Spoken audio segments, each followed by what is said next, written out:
नाज़रीन, कसूर में ॿारनि सां ज़्यादती खां पोइ उन्हनि जी वीडियो भरे माइटनि खां पैसा वठण वारे वाक़े खां पोइ असांजा इदारा, हुकूमती धुर ऐं मीडिया तहरुक में अची विया आहिनि। पर छा सॼे मुल्क में सिर्फ़ु हिकु कसूर आहे? पूरे पाकिस्तान में केतिरा ई मुनज़िम ऐं ग़ैर मुनज़िम गिरोह ॿारनि ख़िलाफ़ ज़्यादतियुनि वारनि ॾोहनि में मुलविस आहिनि। किन हंधनि ते ॿार ॿुधाए न सघंदा आहिनि, ॻाल्हाए न सघंदा आहिनि, चई न सघंदा आहिनि, ऐं किन हंधनि ते अगरि उहे ॿुधाईंदा आहिनि त माइट माशरे जे दबाव जे करे उन्हनि ते पर्दो विझी छॾींदो आहे। इहे केस छो था थियनि ऐं इन जा कारण छा आहिनि ऐं इन्हनि खे कीअं रोके सघिजे थो? अॼु असां पंहिंजे प्रोग्राम में इन ते गुफ़्तगू कंदासीं। नाज़रीन, असां सां गॾु आहिनि काशिफ वज़ीर साहब, नेशनल मैनेजर आहिनि स्पार्क जा, ऐं गॾु जेको आहे सो एडवोकेट बि आहिनि। उन्हनि सां गॾु असां सां महिमान आहिनि सेनेटर ऐं सलाहकार वज़ीर आला सिंध क़यूम सुमरो साहब, ऐं उन्हनि सां ई गॾु राना आसिफ साहब आहिनि, जिन जो तालुक़ जेको आहे सो एडवोकेट बि आहिनि ऐं इनिशिएटर सां इन्हनि जो तालुक़ बि आहे। नाज़रीन, अॼु जे प्रोग्राम ते गुफ़्तगू करण खां पहिरीं आउं चाहींदसि त हिकु डॉक्यूमेंट्री ॿारनि सां ज़्यादती जे हवाले सां ॾिसूं।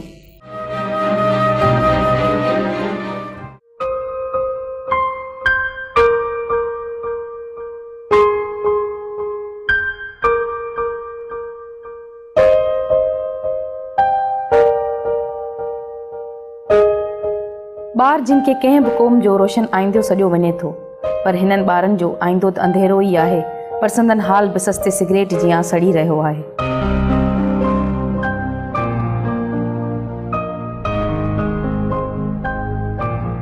ही लावारिस मासूम ॿार जेके हाल जे वहशी हथनि में यरगमाल आहिनि, तिन जा बि के एहसास, जज़्बा, ख्वाहिब ऐं ख़्वाहिशूं हूंदियूं, पर रेलवे जे प्लेटफार्म ते संदन सभु अरमान इंजण मां निकिरंदड़ धुएं जे दज़ ऐं शोर में दॿल ई रहिया।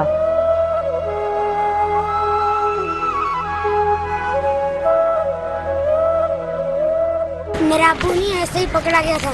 अच्छा, कैसे? वीडियो उसकी चोरी की। कहाँ पर?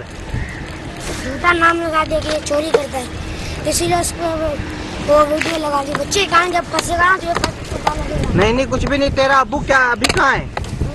उसको फांसी भी लग गई, अभी पूछ रहे। अच्छा, तो तुम क्या और तुम्हारे भाई क्या करते हैं? बोतलें चुपते हैं। बोतलें चुपते हैं। अच्छा, तुम रहते कहाँ हो? ये पुल के नीचे। ज़हनी ऐं रूहानी अज़ाब भोगींदड़ ही ॿार जिस्मानी तशद्दुद सां गॾु जिनसी तशद्दुद जो बि शिकार रहनि था।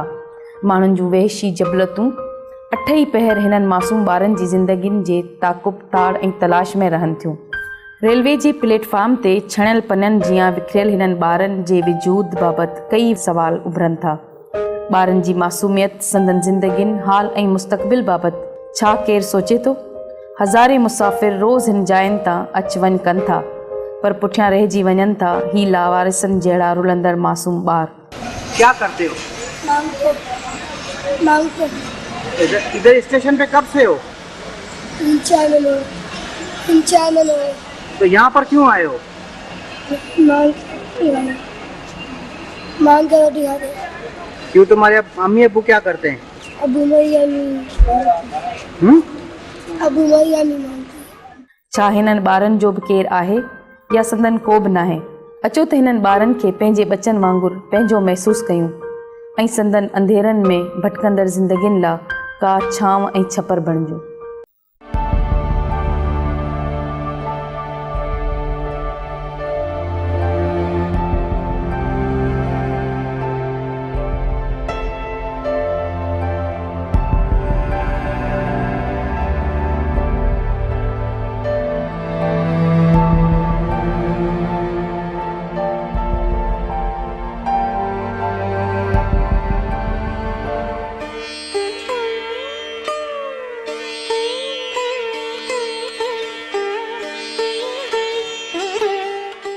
ताज़ो कसूर में 286 ॿारनि सां ज़्यादती करे वीडियो भरण वारे वाक़े खां पोइ मुल्क में ॿारनि सां ज़्यादती वारनि वाक़िअनि ख़िलाफ़ हिकु बहस शुरू थी वियो आहे त अहिड़ा मुनज़िम ॾोह थी रहिया आहिनि ऐं असांजी गवर्नमेंट, पुलिस ऐं ॿिया इदारा उन्हनि खे रोकण में छो नाकाम विया आहिनि।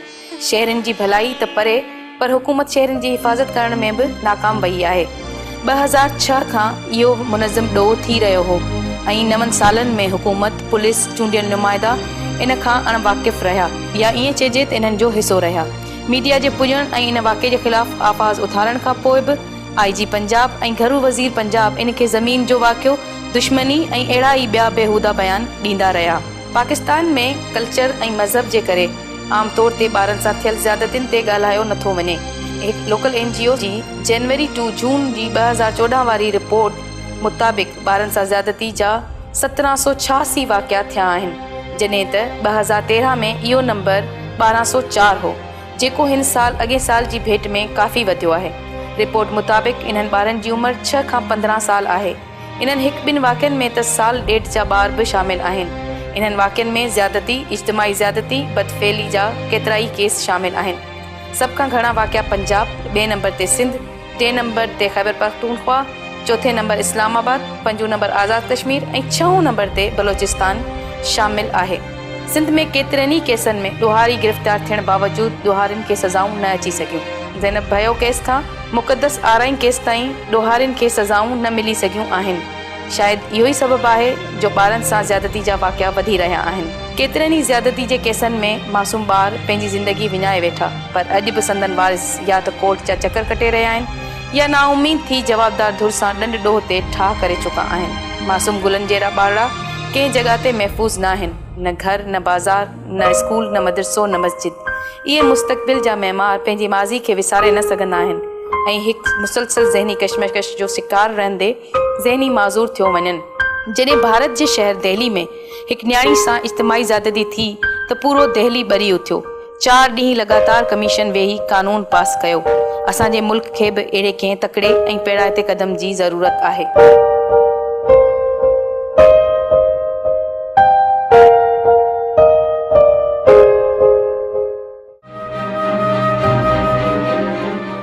Welcome back. कईम साहब सां गॾु आहिनि। कईम साहब, आउं तव्हां खां इहो पुछणु चाहींदसि त PPP सां तव्हांजो तालुक़ु आहे, तव्हां सलाहकार बि आहियो, सेनेटर बि आहियो, त PPP गुज़िरियल केतिरनि सालनि खां वफ़ाक़ी ऐं सूबाई हुकूमत जो हिसो रही आहे ऐं थियण त ईअं घुरिबो हो त कुसू जो जीअं वाक़ियो पेश आयो उन खां फ़ौरन पोइ जेको आहे सो का अहिड़ी कमीशन वेहे हा जेका इन ते कानून साज़ी करे हा, पर उहे त न थी सघियो आहे। 2004 में हिकिड़ी क्रिमिनल लॉ अमेंडमेंट रेप जे कानून में जेका आहे समारवी मेमन साहिबा पेश कई हुई नेशनल असेंबली में, लेकिन अॼु ताईं उहा पास न थी सघी आहे। त इन जो जीअं हाणे अगरि हुकूमत चाहींदी आहे त अरिड़हीं तरमीम बि पास करे सघे थी, पीपल्स पार्टी कई आहे, करे ॾेखारियो आहे, जेको कंहिं हुकूमत न कयो। उनखां अलावा अहिड़ा कई कानून आहिनि जेके अगरि हुकूमत चाहे थी त राति विच में करे थी छॾे। त छा ही एतिरो तव्हांजे ख्याल में एतिरो इम्पॉर्टेंट न आहे या मतिलबु थियण त ईअं घुरिबो त इनखे हाणे फौरी तौरु जेको आहे पास थियणु घुरिजे हा? बिस्मिल्लाहिर्रहमानिर्रहीम। सभ खां पहिरियों त तव्हांजो शुक्रिया जो तव्हां मूंखे पंहिंजे प्रोग्राम में इनवाइट कयो। ॿी ॻाल्हि इहा त पाकिस्तान में वाहिद पाकिस्तान पीपल्स पार्टी हिकिड़ी पॉलिटिकल पार्टी आहे जंहिंजो बुनियादु अॼु ॾींहं ताईं जेका बि कानून साज़ी कई आहे उहो ह्यूमन राइट्स जे हवाले सां उन जो इहो इक़दाम सर फ़हिरिस्त रहियो हमेशह, चाहे उहो औरतुनि सां ज़्यादती वारो बिल हुजे, चाहे उहो मज़दूरनि सां ज़्यादती वारो बिल हुजे, चाहे उहो लेबर क़वानीन जे जेका मालिकनि जे ख़िलाफ़ु जेके एक्ट थींदा आहिनि उन्हनि जे हवाले सां हुजे, चाहे उन खां अलावा किसान जे हवाले सां हारी जे तनज़ीमुनि जे हवाले सां, इन में सभ खां वधीक पाकिस्तान पीपल्स पार्टी कोशिशि कई आहे। ख़ुसूसन औरतुनि जे हवाले सां जेके क़वानीन असां पंहिंजे दौर में टिनी गवर्नमेंट में जॾहिं बि पाकिस्तान पीपल्स पार्टी खे मौक़ो मिलियो आहे त पीपल्स पार्टी सभ खां वधीक इन में किरदारु अदा कयो आहे। छो त पीपल्स पार्टी जो बुनियादी जेको आहे सो इंसानियत ऐं इंसानियत जी ख़िदमत ऐं माण्हुनि जे हुकूक जे तहफ़ुज़ जे लाइ आहे। त उन हिसाब सां असांजी त कारकर्दगी बिल्कुलु सभिनी जे साम्हूं आहे। जेतिरा बि क़वानीन पास थिया आहिनि, चाहे उहे सिंध असेंबली जे हवाले सां हुजे, चाहे पार्लियामेंट इस्लामाबाद मर्कज़ जे हवाले सां हुजे, उन्हनि सभिनी क़वानीन जो असां इशारो ऐं उनजो जेको आहे पंहिंजो क्रेडिट उहो पीपल्स पार्टीअ खे वञे थो। सो हाणे ताज़ो जेको कसूर जो वाक़ियो थियो तव्हां जंहिंजो ज़िक्र कयो, इन जो ज़ाहिरी ॻाल्हि आहे दुनिया में सभिनी इन खे सख़्तु रिएक्शन आयो, पाकिस्तान जे अंदरि बि पाकिस्तान जे ॿाहिरि बि। ऐं अहिड़ा वाक़िया जेके आहिनि इहे न थियणु घुरिजनि ऐं इंसानियत ऐं ॿारनि सां एॾो वॾो ज़ुल्म, त इंसान जो त फ्यूचर तबाह थो थी वञे। उनखां पोइ बाक़ी माण्हू छा रहंदो जॾहिं माण्हू खे हिकिड़ी इज़त नफ़्स जंहिं मुआशरे में मजरूह थी वञे, त उनखां पोइ उन में इंसान में उहा सकत नथी रहे, उहा हिमत नथी रहे, उहो हौसलो नथो रहे ऐं उहा उन उनखे उनजी त फ्यूचर, उनजी त लाइफ, उनजी त ख़ानदान सभु तबाह थो थिए। सो इन जे ख़िलाफ़ु बाक़ाइदे हिकिड़ो क़ानून जे लाइ हाणे तयारी थिए पई, छाकाणि त हाणे मां मर्कज़ में न आहियां, मां सिंध गवर्नमेंट में आहियां। सिंध गवर्नमेंट में भी DNA तव्हांजी पंहिंजी जेका असां MP आहे शर्मिला फारूकी, उन्हनि DNA लेबोरेटरी जे लाइ बि हिकिड़ो बिल ॾिनो हो जेको स्टिल अञा पेंडिंग आहे, उनखे बि साल थी विया आहिनि हलिया। न, उहा तव्हांजी ॻाल्हि सही आहे, बराबरि हाणे हुन ते वर्कआउट थिए थो पियो, ऐं हीउ क़ानून जेको तव्हां चओ था इहो इनशा ताला जल्दी सभिनी असेंबलियुनि में ईंदो ऐं मर्कज़ में इहो पास थी वेंदो ऐं सख़्तु खां सख़्तु क़वानीन इहे साम्हूं ईंदा ताकी जो आहे उन्हनि माण्हुनि खे उनजी सज़ा ॾिनी वञे जेके इन्हनि जराइम में जेके माण्हू मुलविस आहिनि। उन हिसाब सां असांखे पूरी उमेदु आहे, थोरो वेट कयो। बाक़ी मूं तव्हांखे ॿुधायो त पाकिस्तान पीपल्स पार्टी जी पॉलिसी इहा ई आहे। पाकिस्तान पीपल्स पार्टी जो त बुनियादी इन्हनि शयुनि ते आहे त इंसानियत जे तहफ़ुज़ जे लाइ, माण्हुनि जी इज़त नफ़्स खे बहाल रखण जे लाइ, उन्हनि जे जेको आहे सो वक़ार खे बुलंद करण जे लाइ इहे सभु शयूं थियनि।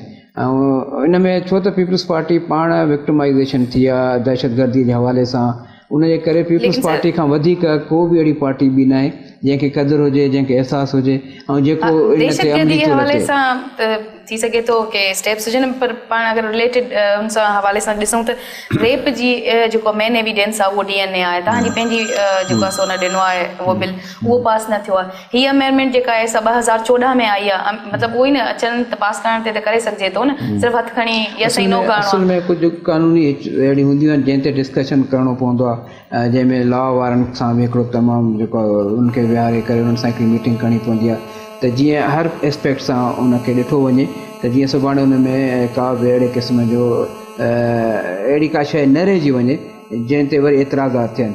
थोरो टाइम ज़रूरु लॻंदो आहे, पर कानून ठहण खां पोइ इनशा ताला उहो कानून अहिड़ो मज़बूत ऐं सख़्तु हूंदो जो उन ते फिर अमल करण जी ज़रूरत आहे त अमल थिए। त जेकॾहिं कानून मज़बूत हूंदो, सख़्तु हूंदो ऐं उन ते अमल थियणु शुरू थींदो त मुआशिरे जे अंदरि जेके बुरायूं आहिनि, जेके मुआशरती जराइम आहिनि, जंहिंजो सदेबाब करणु तमामु ज़रूरी आहे, छो त इहे सभु शयूं अचनि थियूं मुआशरती जराइम में। ऐं बदकिस्मतीअ सां मां हिन ॻाल्हि खे थोरो तव्हांजे प्रोग्राम सां चवंदुसि, पंजाब में हिन शइ खे वधीक उभारियो वियो आहे। उनखे इन शइ जो माना वधीक मिसाल जेके अचनि था उहे पंजाब गवर्नमेंट में घणा, सिंध गवर्नमेंट में हिन जा मिसाल तमामु घटि आहिनि।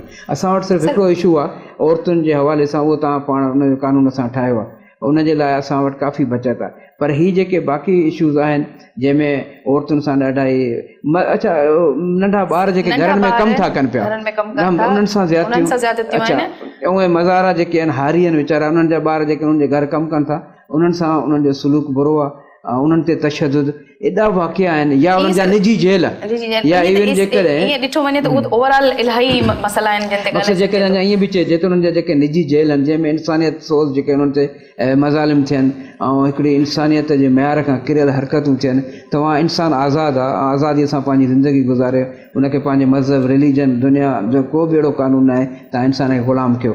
पर जेके माण्हू पंहिंजी ताक़त जे ॾाढ ऐं नशे जे ऐं पैसे जी ताक़त या माण्हुनि जी ताक़त जे हुन ते या बदमाशी जे हुन ते, उन्हनि माण्हुनि खे बेबस माण्हू जेके ग़रीब आहिनि वीचारा, जेके पंहिंजी मज़दूरी ऐं महिनत कश तबिके सां जंहिं मज़दूरी लाइ ईंदा आहिनि, इहे ग़रीब ॿार छो ईंदा आहिनि या नंढड़ी छो घरनि में कमु कंदियूं आहिनि, इहो इन जे करे त हू पंहिंजी मैशियत पंहिंजे हुनखे किफ़ालत खे बहितर करण जे लाइ वापसि अची थो वञे आइन ते, कानून ते, ऐं शहरी जी एजुकेशन, पढ़ाई, उनजी सिहत, उनजी हिफ़ाज़त सभु जेका आहे न आइन जे उन सां ज़िम्मेदारी आहे गवर्नमेंट जी, ठीकु आहे।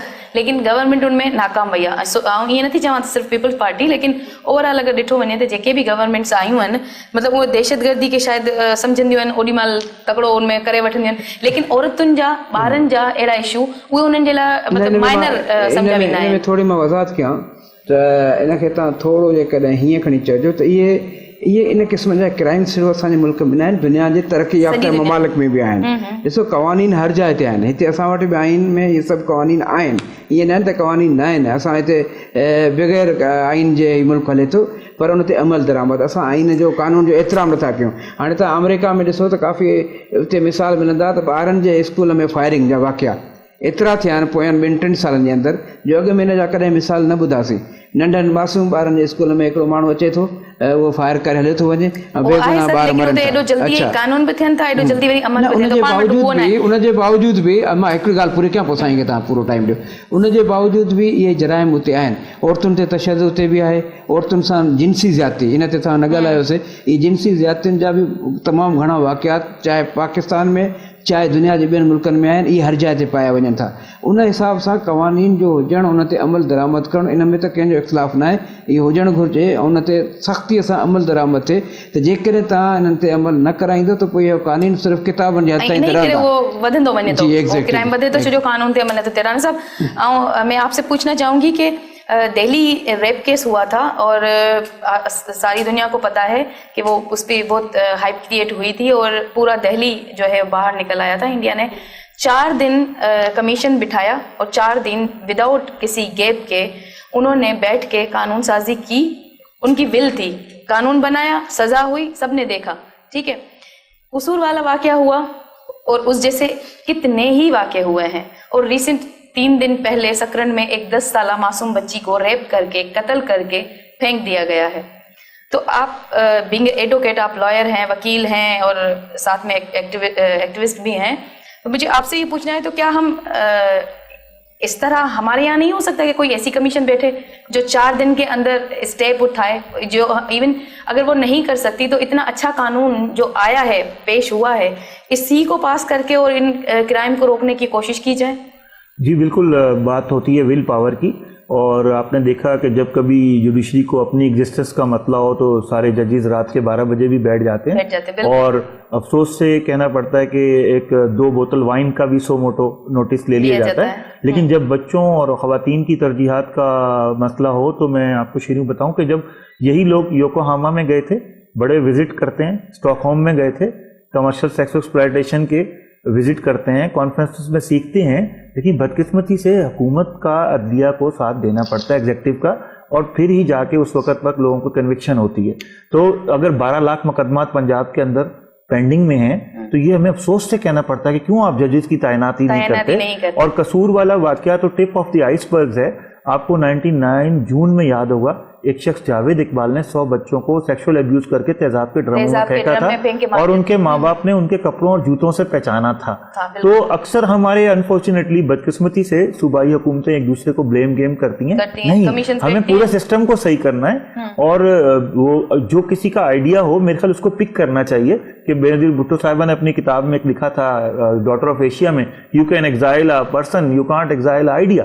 तो जो चीजें आपको बीजिंग कॉन्फ्रेंस में की थी, जो आपने वादे करके आते हैं UN convention for the right of child में, तो मैं कहता हूँ ये आपका बिल्कुल सजेशन है कि 4 दिन में अगर सुप्रीम कोर्ट चाहे तो इसका सेशन ले और इसके कसूर वाले वाक़े को एक डेटरेंस बनाया जाए। और जो हमने पोर्नोग्राफी के ऑप्शनल प्रोटोकॉल अगर दस्तखत नहीं किए हुए तो उसमें सिंध हुकूमत या पंजाब हुकूमत का कसूर नहीं है, उसमें वफाकी हुकूमत का कसूर है कि वो फौरन उनको जाके ऑप्शनल प्रोटोकॉल साइन करे और फिर उस पोर्नोग्राफी को बैन करने के लिए ये चीजें इकदाम ले। क्योंकि सिंध हुकूमत अगर कराची रेम्बो सेंटर में पोर्नोग्राफी सप्लाई हो रही है पूरे पाकिस्तान में, तो वो 40 रेडियां जो लगी हुई हैं, जो 100 दुकानें हैं, तो सिंध हुकूमत जब तक लॉ नहीं होगा कैसे एक्शन लेगी? रिट नहीं है, तो रिट हमें नाफिज करनी पड़ेगी। और जिस तरह मैं कहता हूँ विल पावर मैंने देखी है कि आजकल जो यंग वुज़रा हैं हमारे या और लोग हैं, उनके अंदर तो है, लेकिन ये सिस्टम बनाना पड़ेगा क्योंकि कोई भी ऐसा शख्स नहीं है जो इस काम के हक में हो।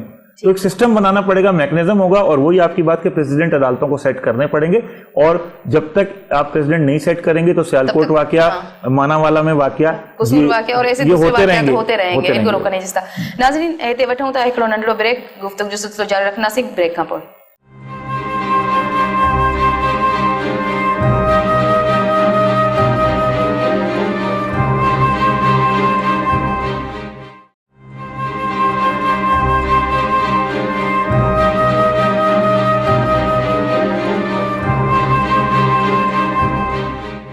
वेलकम बैक नाज़रीन, गुफ्तगू जो सिलसिलो शुरू कयूं था। काशिफ पचीर साहब पाण जो तालुक़ नेशनल मैनेजर आहिनि स्पार्क सां, जीअं मूं तव्हांखे ॿुधायो। काशिफ साहब, स्पार्क जो हिकिड़ो कमु आहे ॿारनि जे हवाले सां, ऐं तव्हां नेशनल मैनेजर आहियो, सिंध पंजाब खे ॾिसो पिया। ऐं तव्हां खां इहो पुछणु चाहींदसि त NGOs ईअं लॻे थो त को हिकिड़ो वाक़ियो थिए थो, ओॾी महिल त विज़िबल हुजनि थियूं, नज़र अचनि थियूं, एक्टिव हुजनि थियूं, कमु कनि थियूं, पर कुझु अरसे खां पोइ ईअं लॻे थो त उनजी पोइवारी करणु, उनजो फॉलोअप करणु, उन केस जो छा थियो ईअं न आहे। त तव्हांजे ख्याल में इन ते मतिलबु इन जे लाइ छा करे सघिजे थो? शुक्रिया श्री, ॾाढो सुठो क्वेश्चन आहे। मुंहिंजे ख़्याल में इहो अहम मौक़ो आहे जंहिंते इहो डिबेट थियणु खपे, छाकाणि त कसूर जे वाक़े खां पोइ न सिर्फ़ु नेशनली बल्कि इंटरनेशनली इन इशू खे तमामु घणो हाईलाइट कयो। हालांकि इहो कसूर जो वाक़ियो आहे न सिंध में बि, साईं ॻाल्हि खे चवंदुसि सिंध में हिन वक़्तु करंटली अगरि ॾिठो वञे, कल चूनी सकरण में वाक़ियो थियो आहे, चूनी शिकारपुर में वाक़ियो थियो आहे, ऐं रोज़ानो हिकु या ॿिनि ॿारनि सां रेप थिए थो, अगवा थियनि था, क़तल थियनि था, सभु शयूं थियनि थियूं। ऐं पर इहो त हिते उते वधीक ज़्यादा हाईलाइट थिए थो, हिते हाईलाइट घटि थिए थो। ऐं एन जी ओ जे हवाले सां तव्हां ॻाल्हि की, तव्हांजी ॻाल्हियुनि सां इतफ़ाक़ आहियां। एन जी ओ जा ॿ क़िस्म आहिनि, हिकिड़ा राइट बेस अप्रोच आहिनि, ॿियो नीड बेस अप्रोच आहे। राइट बेस अप्रोच जो तइदाद तमामु घटि आहे। घणा इदारा जेके आहिनि उहे सर्विस डिलीवरी में फसिया पिया आहिनि, ऐं सर्विस डिलीवरी किथे नलको लॻाइणो आहे, किथे फूड ॾियणो आहे, किथे अस्पताल, किथे रिलीफ कैंप। उनजो सबबु इहो आहे स्टेट कंप्लीटली हर जॻह सां फैल वई आहे। ऐं स्टेट जी फैल जी साईं जी ॻाल्हि कयां, ऐं तव्हांखे दलील ॾेई इहा ॻाल्हि करियां, पंजाब ऐं सिंध खे कंपेयर करियूं था, साईं ॻाल्हि करी पीपल्स पार्टी तमामु घणा लॉ ठाहिया आहिनि। हाणे ॾिसो लॉ ठाहिण ऐं इम्प्लीमेंटेशन में वॾो डिफरेंस आहे, इवन ठाहिण जो बि वॾो सबबु आहे। पाकिस्तान में साईं ॻाल्हि की पोरतन जी बॉन्डेड लेबर एबोलिशन एक्ट 1992 में ठहियो, 1992 में, 1992 2015 हलनि था, हिकिड़ो सिंगल केस रजिस्टर्ड न थियो उन लॉ जे तहत। लॉ कंप्लीट आहे 1995, उनजो रूल्स कंप्लीट आहिनि, पर उनजे केस रजिस्टर्ड न थियो ऐं बग़ैर कंहिं ॻाल्हि जे रजिस्टर नथो थिए।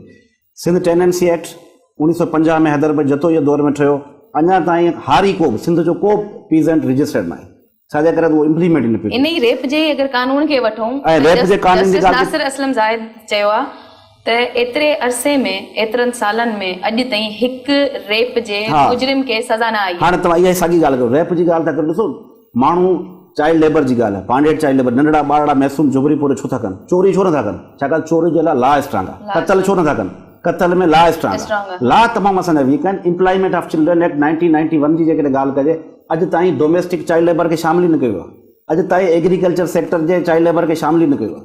जॾहिं उहे तव्हांखे ॿी हिकु मज़े जी ॻाल्हि ॿुधायां, कंहिं बि ट्रेनिंग इंस्टीट्यूट में, पुलिस ट्रेनिंग इंस्टीट्यूट आहे, जुडिशरी ट्रेनिंग इंस्टीट्यूट आहे, या प्रिजन ट्रेनिंग इंस्टीट्यूट आहे, लॉ पढ़ायो, ह्यूमन राइट्स जो लॉ पढ़ायो नथो वञे, उते लॉ जो ह्यूमन राइट्स जो लॉ जो सब्जेक्ट ई न आहे।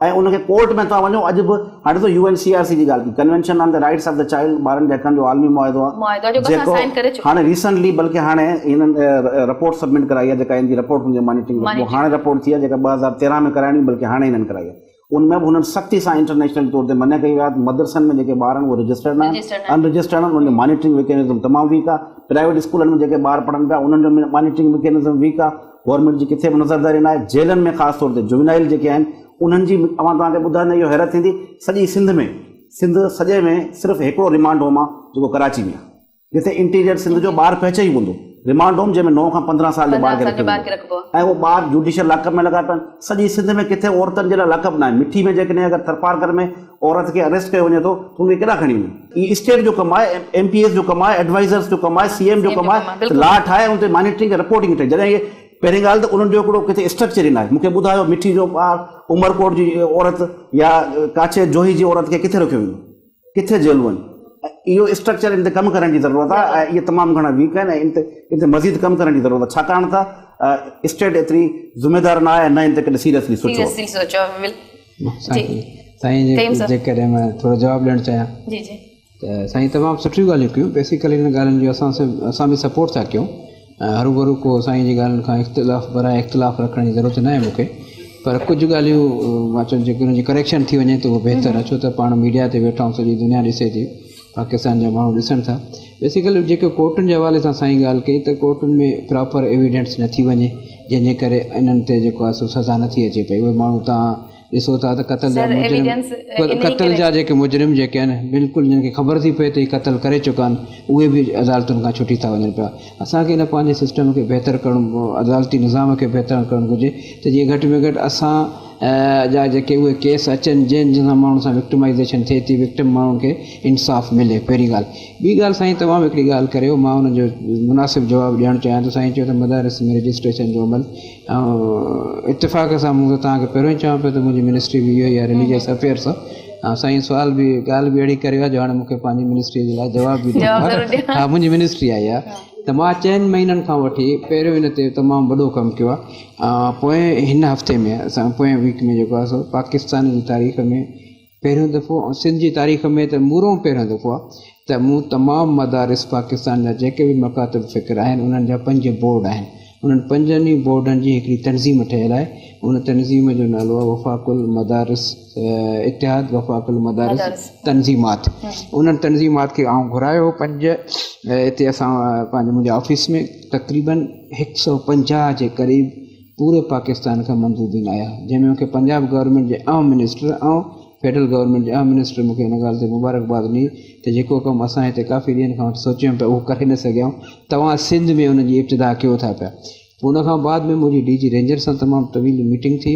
असां इन इक़दाम खे शुरू करे ॾिनो आहे त जेके अनरजिस्टर्ड मदारिस आहिनि पूरे सिंध में उन्हनि खे प्रॉपर तरीक़े सां रजिस्टर्ड कयो वञे ऐं उन्हनि जो अंग अखर ॿुधायो वञे त केतिरा मदारिस आहिनि असांजी सिंध में ऑपरेट थियनि पिया ऐं उन में केतिरा स्टूडेंट्स आहिनि, उन्हनि जो लिविंग स्टेटस छा आहे, उन्हनि जे फिनांशियल जेको आहे सो सपोर्ट केरु थो करे ऐं उन्हनि खे इहे सभिनी शयुनि ते हाणे कमु थिए थो पियो। थोरनि ॾींहंनि में इंशाअल्लाह ताला अगरि तव्हां जो कयो पिया त पाण मतिलबु डिस्कशन आहे पंहिंजी ॿारनि जे जेको आहे ज़्यादती बदफ़ैली ऐं इन जे हवाले सां त मदरसनि में सभ खां वधीक जेके केस रिपोर्ट थियनि था इहे ॿारनि जे हवाले सां उहे सभ खां वधीक मदरसनि में थियनि था। इहो ख़ैर हाणे मां इन परसेप्शन में न वेंदुसि त उहो वधीक थियनि था या घटि थियनि था, पर जिथे बि थियनि था मां पर्टिकुलर इन ॻाल्हि ते इन करे नथो चवणु चाहियां, इनसाइड सेंसिटिव ॻाल्हि आहे इहा, असां हरू कंहिंखे तहक़ीक़ात जे बग़ैर बिले माण्हुनि जी ज़रूरत न आहे, पर जिथे बि इहो वाक़ियो थिए थो जिथे बि वाक़ियो थिए थो जिथे बि मां ओवरऑल ॻाल्हि कयां अगरि तव्हांखे यादि हुजे मुक़दस छोकिरी बदीन जी बि तव्हांखे यादि हूंदो मां तव्हांखे इन जो उहा छोकिरी जो फर्स्ट डे हो पढ़ण वई हुई मां इहो ई मुनासिब ऐं मौलवी पेशमाम हो जे हुन सां रेप करे मारियो मां इहो ई मुनासिब जवाब ॾियां थो त असांखे मक़सदु क्रिमिनल कहिड़ो बि माण्हू हुजे कंहिं बि नस्ल सां कंहिं बि रिलीजन सां कंहिं बि ताल उहो क्राइम करे थो, जेकॾहिं क्राइम करे थो उनखे अपार्ट फ्रॉम माना बिला तफ़रीक़ जे उनखे ख़िलाफ़ु एक्शन खयो वञे, सज़ा ॾिनी वञे। ऐं इहो त हिकिड़ो कानून ते अमल करणु आहे, इहो त तमामु ज़रूरी आहे। जेकॾहिं असां वॾनि माण्हुनि खे या चंद माण्हुनि खे छॾे ॾियूं या ग़रीब ते सिर्फ़ु कानून लागू करायूं, इहो न, कानून सभिनी जे लाइ हुजे, असां सभिनी खे कानून जो एतिराम हुन ते अमल करणु तमामु असां लाइ ज़रूरी आहे। इन सां मुआशरे में जराइमनि जो जेको आहे तादादु रेशो घटिजी वेंदो। असां हिनखे ॿियो इन खां अलावा ॿी शइ जेका बुनियादी आहे जेका असां हिते डिस्कस नथा कयूं, थी सघे थो साईं इन ॻाल्हि सां इत्तेफ़ाक़ करे और आप भी मेरे साथ इससे इत्तेफ़ाक़ करें, हमें वी शुड गिव अवेयरनेस। हमारे पास जो है अभी सबसे बड़ा मसला है कि हम अवेयरनेस नहीं दे रहे हैं लोगों को, मकसद प्रॉपर जो है हम इंफॉर्मेशन नहीं पहुंचा रहे हैं। ये भी बहुत बड़ी हमारी कमज़ोरी है कि हम उनके साथ वैसे तो अपने मसाइल के हवाले से तो सबसे रब्ता होता है अपनी ज़ात की मफाद के लिए, अपनी पर्सनल, लेकिन जब इज्तिमाई मफादात आते हैं लोगों के लिए उनके, तो उस पर हम सारे पीछे हट जाते हैं। तो मैं इसको ज़्यादा अहमियत दे रहा हूँ और आपकी राय को मैं ज़्यादा अहमियत दूंगा और मैं आपसे जो है ये गुजारिश भी करूँगा तो मुख्तलिफ लोग इस हवाले से काम कर रहे हैं, उनको इस सब्जेक्ट पे ज़्यादा सोचना है कि हमें अवेयरनेस देनी चाहिए, बताना चाहिए। और लोग जो है ना, देखिए अब मीडिया बहुत वाइब्रेंट हो चुका है, अब मीडिया ऐसा वो है मीडिया में मकसद मीडिया आजकल ऐसा मीडियम हो गया है कि इसको जो है ना, अब आप इससे इनकार भी नहीं कर सकते हो, तो इसको पॉजिटिवली चीज़ों को जो ये हाईलाइट करते हैं उस पर हमें जो है ना इस पर अमल भी करना चाहिए। राणा साहब, मैं आपसे यहाँ पे ये पूछना चाहूँगी कि क्या कहते हैं, अब आपका पुलिस के साथ भी काम है, तो आपको ये पता है, मुझे जहाँ तक मेरा इल्म है वो ये था कि जो वुमेन पुलिस स्टेशन हैं उसमें चाइल्ड डेस्क कायम की गई थी। चाइल्ड डेस्क, हाँ, तो उसका स्टेटस इस वक्त क्या है और उसके तहत कितने केस रजिस्टर हुए, क्या आप ये बता सकते हैं? लेकिन अफसोस से कहना पड़ता है कि उसको उस तरजीहात के बिना पर और ना ही वहाँ पर इनेबलिंग एनवायरनमेंट बनाया, साजगार माहौल जहाँ पे लोग आके कंप्लेन करा सकें। वो वुमेन पुलिस स्टेशन के अंदर ज़रूर कायम किया गया है, केबिन ज़रूर बना दिया गया है, लेकिन वहाँ पे बगैर वर्दी के जो इंटरनेशनल स्टैंडर्ड है, SOP है कि ऐसी खातून हो जो वर्दी में ना हो, जो बच्चों की कंप्लेन ले सके, क्योंकि बच्चों की कंप्लेन ना तो हमारा मोहतसिब इंटरटेन करता है ना तो कोई और करता है, बड़ों का कंसर्न चाहिए होता है। और सबसे बड़ी, देखिए मैं कयूम साहब से बड़े लकीली आपने इनको बुलाया, तो मैं एग्री भी करता हूँ क्योंकि मैं इंटरनेशनल फेथ कमीशन का कन्वीनियर भी हूँ, इंटरफेथ का। तो ये बातें फरमा रहे हैं, बड़ा अच्छा एक इकदाम है। जामिया सतारिया सबको इन्होंने रजिस्टर करना शुरू किया और इंशाल्लाह इसके फ्रूट लोगों को 8-9 महीने बाद नजर आएंगे, अभी काम हो रहा है। तो सबसे जो आपने मेंशन किया कि ये इसके डेस्क की वो अफादियत हमें अफसोस से कहना पड़ता है कि चिल्ड्रन कंप्लेन ऑफिस में कहाँ कितनी बार शनाख्ती कार्ड बच्चा दिखाएगा और कैसे अंदर जाएगा और उसको कौन लेके जाएगा। अगर घर वाले ही भी कराची के 973 सिग्नल हैं, मतलब वो इतना फंक्शनल नहीं है आपके कहने का हाँ, मतलब अगर 973 सिग्नल है शीरी और उस पर माँ बाप ही भीख मंगवा रहे हैं, तो रियासत और हम सब तक मिलके जब तक नहीं करेंगे तो हम कैसे कराची को। और इसमें केसेस का आपको अंदाजा नहीं कि कितने रजिस्टर नहीं, कोई केस नहीं उनके वहाँ कोई टोटल 3 या 4 केसेस हैं, उसके अलावा कोई केस रजिस्टर नहीं है। ओके, काशिफ साहब तव्हां खां इहो पुछणु चाहींदसि त मतिलबु इन जो जवाबु अगरि तव्हां ॾेई सघो इन चाइल्ड डेस्क जो, गॾु इहो तव्हां सां पुछणु चाहींदसि त तव्हांखे अंदाज़ो हूंदो त इंडिया, नेपाल ऐं ॿियनि मुल्कनि में निसाब में जेका आहे सा सेक्स एजुकेशन जेका आहे जिनसी तालीम जेका आहे ॿारनि जे लाइ उहा आम आहे। नंढड़ा नंढड़ा हिकिड़ा बुकलेट्स आहिनि जिन में नंढड़नि मासूम ॿारनि खे इहो सम्झायो वियो आहे त सही ऐं ग़लति टच छा हूंदो आहे, केरु तव्हांखे अगरि छुए थो त उनजी मतिलबु कहिड़ो फ़र्क़ु आहे, गुड टच छा आहे, बैड टच छा आहे, ॿारनि खे कंहिंखां परे रखणु घुरिजे, कंहिंखां वेझो रखणु घुरिजे, मतिलबु इहा एजुकेशन ऐं स्टार्ट ई ॿारनि जो खे उहो सम्झाइणु लॻंदा आहिनि। उनजे बावजूदि मतिलबु ॾोह त ॾोह आहे, उते बि आहे हिते बि आहे, लेकिन असां वटि त इन इशू ते ॻाल्हाइण ई पसंदि न कयो वेंदो आहे, मतिलबु मास्टर जे हवाले सां पेरेंट्स जी आहियूं त NGO जो हिकिड़ो कमु इहो बि आहे त उहे दबाव या प्रेशर ग्रुप तौर ते कमु कंदा आहिनि त गवर्नमेंट खे इन ॻाल्हि ते राज़ी कनि त भई तव्हां निसाब में इहे शयूं विझो, त इन ॿिन्हिनि जो जवाबु आऊं तव्हां खां चाहींदसि। Thank U. पहिरीं त जेका ॻाल्हि कई चाइल्ड डेस्क जी, उहो बेसिकली स्पार्क जो इनिशिएटिव हो। स्पार्क ऐं सिंध पुलिस गॾिजी वियो वरितो ऐं सिंध जे तक़रीबन सभिनी ज़िलनि में IG सिंध नोटिफिकेशन कढियो त सभिनी ज़िलनि में चाइल्ड डेस्क ठही। ॾाढो सुठो इहो हिकिड़ो इनिशिएटिव हो ऐं उन सां गॾोगॾु ह्यूमन राइट सेल बि। लेकिन अफ़सोस त असांजी पुलिस ऑफिसरनि जो इहो प्रायोरिटी न आहे, तो उहो नोटिफिकेशन जी हद तक त ॾाढो सुठो आहे, पर प्रैक्टिकली जॾहिं थियो त बाक़ाइदा कंप्यूटर असां स्पार्क कंप्यूटर प्रोवाइड कया, टेबल्स फर्नीचर जेतिरो ख़र्च थी सघे थो, त इवन रिकॉर्ड रजिस्टर्ड सॼा पहिरीं इनिशियली 3-4 महीननि में उनजी बाक़ाइदा डेटा कलेक्ट थी ऐं बाक़ाइदा जेको उहो कमु थियो। उनखां पोइ इहो जेको आहे IG हलियो वियो, वरी उन ते ॿीहर इंट्रेस्ट न थियो। ऐं हाणे उनखां पोइ ॿिए नंबर ते जेका तव्हां ॻाल्हि कई त NGO जो जेको बाक़ी जनरली जेको आहे निसाब जी ॻाल्हि कई, स्पार्क हिकिड़ी सिंध ते माइनॉरिटी राइट्स ते रिसर्च कई आहे त सिंध जो जेको निसाब आहे उनमें माइनॉरिटी इलाही अहिड़ियूं शयूं आहिनि जेके माइनॉरिटी ते हावी कयूं आहिनि ख़ासि तौर ते, ऐं उन सां हटी करे ॿियो ॾिसो वञे त असां वटि निसाब खे हदीस सम्झो वेठा आहियूं। बिल्कुलु। ऐं असां इलाही दफ़ा काफ़ी दफ़ा असां जेको आहिनि कमेटियूं ठहियूं आहिनि, इवन गवर्नमेंट जे इलाही कमेटियुनि जा असीं मेंबर बि आहियूं, गवर्नमेंट जे असीं कमेटी जा मेंबर आहियूं, मीडिया ते डिस्कस थियो आहे, कमेटीज़ में डिस्कस थियो आहे, बाबा हिन निसाब में तब्दीली वठी अचो ऐं उनमें इलाही शयूं आहिनि जिन में गैप्स आहिनि। मसइलन तव्हां सेक्सुअल अब्यूज़ जी ॻाल्हि थिए थी, साहिल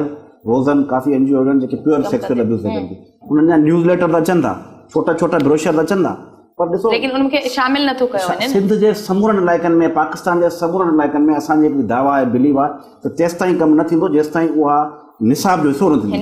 अॼु बि असां उन्हनि शयुनि खे यादि कंदा आहियूं जॾहिं असां नंढपण में पढ़िया हुआसीं।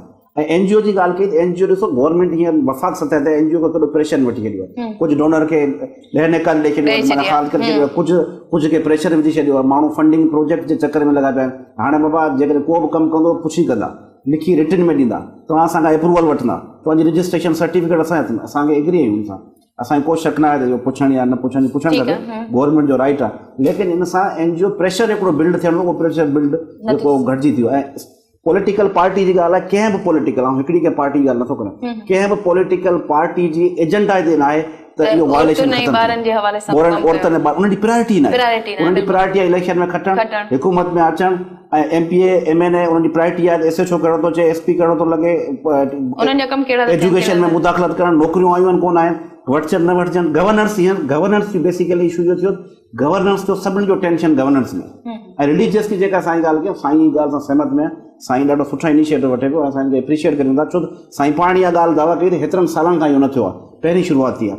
हाणे असां हमेशह हर वक़्तु जॾहिं मीडिया ते डिस्कस थींदो आहे या किथे चैनल चवंदासीं इहो सेंसिटिव इशू आहे, दुनिया में किथे इहो सेंसिटिव इशू आहे, कहिड़ो सेंसिटिव इशू आहे? असीं पाण मुस्लमान आहियूं, असां पाण कलमा पढ़िया, असां पाण कलमो पढ़ियो, असीं पाण क़ुरान शरीफ़ पढ़ियो आहे, कंहिं जमायत पॉलिटिकली रिलीजियस विंग जो लीडर हुजे, सर्टिफिकेट हुजे तो हुजे न हुजे। श्री जब तक ऑस्ट्रिया गवर्नमेंट सवाल नहीं करती आपसे चाइल्ड मैरिज का, तो आप चाइल्ड मैरिज रिस्ट्रेन एक्ट की तरफ जाते ही नहीं है उसकी तरफ, और जब वो सवाल करती है तो आप 2 सफ़े का कानून लाके कहते हैं ये लो हमने बना लिया। नाज़रीन, गुफ्तगू जो सिलसिलो जारी रखंदासीं, वक्त थियो आहे हिकिड़े नंढे ब्रेक जो।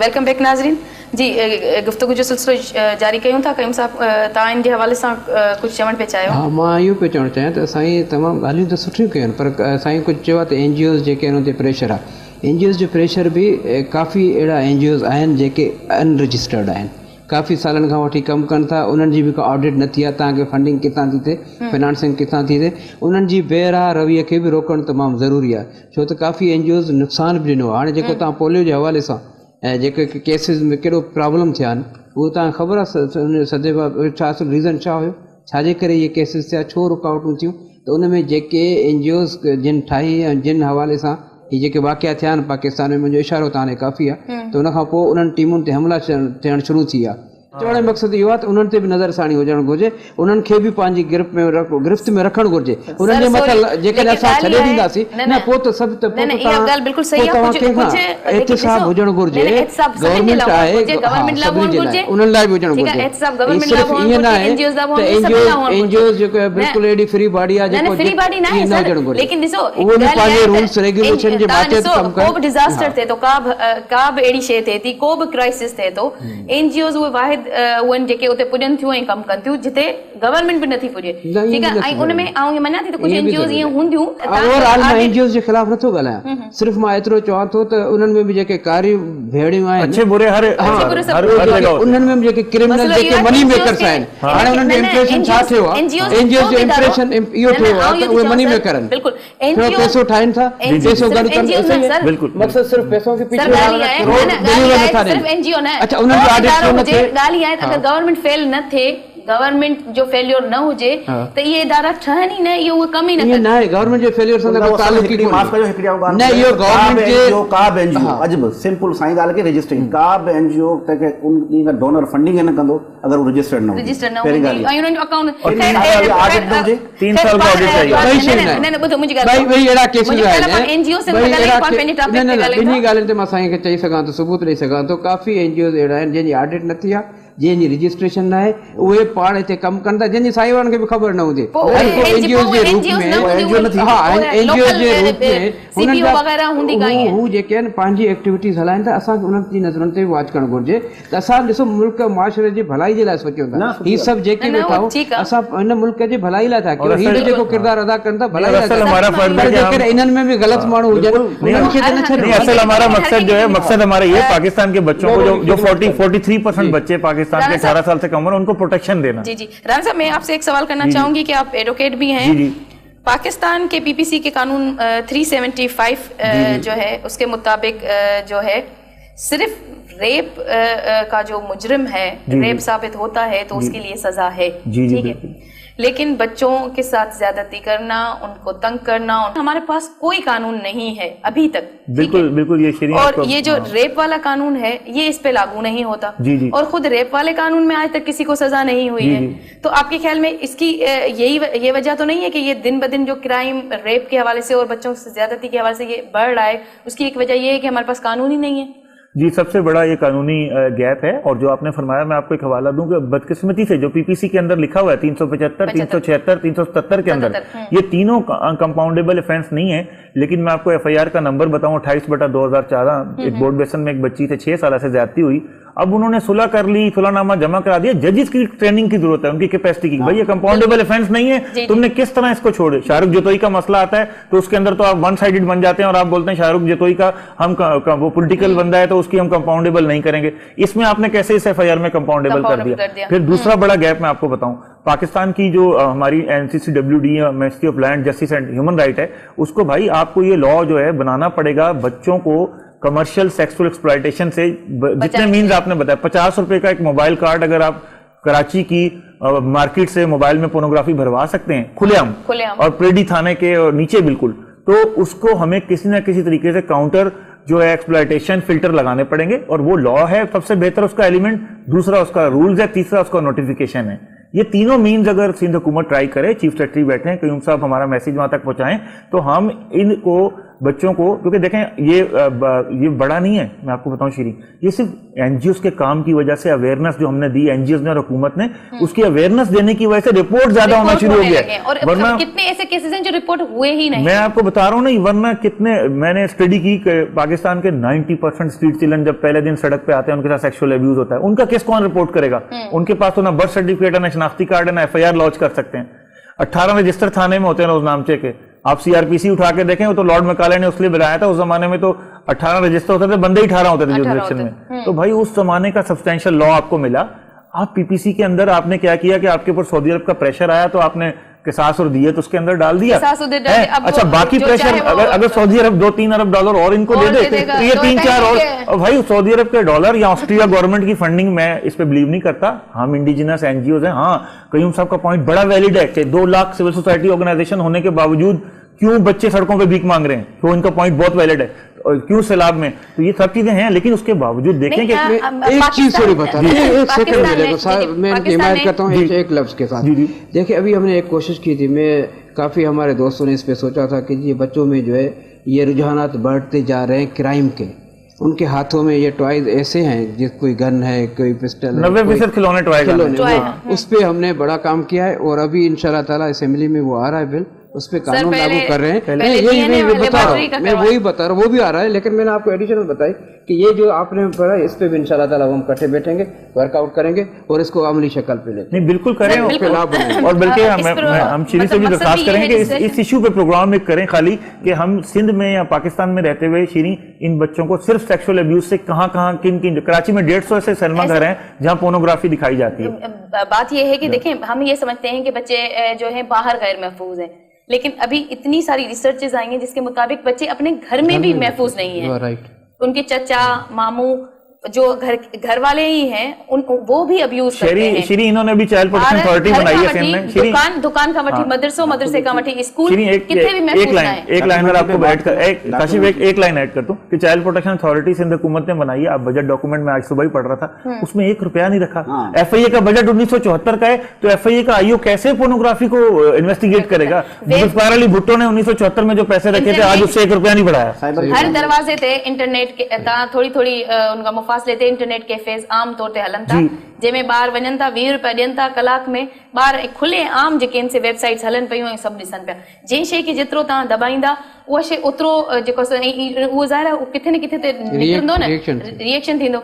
पाकिस्तान पोर्नोग्राफी में ऐं स्पेशली चाइल्ड जेको आहे रेप ॾिसण में फर्स्ट नंबर ते आयो आहे वेबसाइट्स में। जी जी। ये शर्मंदी जड़ी गाल है, शर्मंदी जड़ी गाल। और श्री न्यूयॉर्क टाइम कब तक आर्टिकल लिख के आपको जगाएगा? इनके प्राउडनेस फील न करण घुर्जे, बल्कि असां एहसास थियण घुर्जे त असां सीआरसी साइन कयो आहे, रेटिफाई कयो आहे। हर असां हमेशा उते जवाबदार आहियूं इंटरनेशनल फोरम ते, लेकिन उन जे हिसाब सां असांखे हिते अहिड़ा स्टेप्स खणणा आहिनि जंहिंमें असांजा ॿार महफ़ूज़ थियनि, लेकिन अॼु ताईं अहिड़ी का बि शइ न थी आहे। त अॼु जे प्रोग्राम जो मक़सदु हिकिड़ो इहो बि हो त जीअं इन आवाज़ खे उथारिजे त जेके तव्हां वटि पेंटिंग्स बिल पिया आहिनि, जीअं लेबोरेटरी डीएनए मेन एविडेंस आहे रेप में, मालखाना जहाँ एविडेंस कलेक्ट होता है। आप कयूम साहब मेरे साथ विजिट करें, मालखाना जंगल के माहौल है। यूनिट को एक्टिव किया जाए, सीपीयू को एक्टिव किया जाए। जी बिल्कुल, तव्हां हीअं चयो त एग्जैक्टली ट्वाइस जे हवाले सां माचो चिल्ड्रन ला रिहेबिलिटेशन सेंटर ना है। सही, कराची हेडो वडो शहर है, हैदराबाद हेडो वडो शहर है। श्री इकबाल का आदमी पिटीशन जो है उसमें हुकूमत अदालत में चलेगी, लेकिन वो सेंटर नहीं बना। इन्हनि शयुनि जो पॉजिटिव हिकिड़ो पहलू ज़रूरु वठंदासीं ऐं इन्हनि शयुनि ते डिस्कस कंदासीं ऐं गवर्नमेंट इन्हनि शयुनि खे सीरियस वठंदी ऐं इंशाअल्लाह ताला अहिड़े क़िस्म जा क़वानीन वाक़ई ठहणु घुरिजनि ऐं ईंदा अचण बि घुरिजनि ऐं उन्हनि खां सख़्तु सज़ा ॾिनी वञे जेके इन हीनियस क्राइम में माण्हू इन्वॉल्व आहिनि, चाहे उहो रिलेटिव हुजे, चाहे ॿारनि जो हुजे, चाहे किथां जो बि हुजे।